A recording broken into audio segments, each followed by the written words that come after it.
ఒక గొప్ప ఆడిగుట్టలో ఒక వ్యాపారి భార్య నివసిస్తోంది. ఆమె తన సంపత్తి ఇతరులపై శ్రేష్ఠత కలిగించిందని నమ్ముతుంది. ఆమె బంగారు ఆభరణాలు ప్రతి తప్పించువటానికి కవాం చినుకుతూ ఉన్నాయి.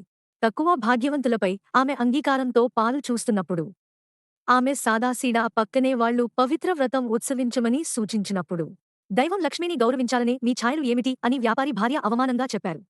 నాకు అతి ఆడ పద్ధతుల అవసరం లేదంటూ ఆమె ప్రకటించింది. అవమానంతో తల తిరిగి, నా సంపద క్షమతో నిండింది. ఆమెకు తెలియకుండా దేవత లక్ష్మి తన ఇంట్లో నివసిస్తుంది. ఆమెకు భద్రత అందిస్తూ. కాని పవిత్ర సంప్రదాయాల పట్ల అహంకారం చూసినప్పుడు, దేవత నిశ్చలంగా వెళ్లాలని ప్రారంభించింది. లక్ష్మి ప్రతి అడుగు వేస్తున్నప్పుడు ఉద్యానవనంలోనికి వెలుతురు తగ్గింది. ఒకప్పటి ప్రకాశవంతమైన గదుల్లో పీకలు కూర్చున్నాయి.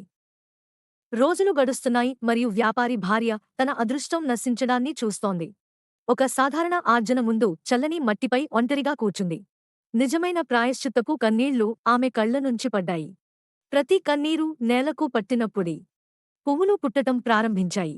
కాపురంలో కాంతి మళ్లీ బలంగా వచ్చి తగలబడింది.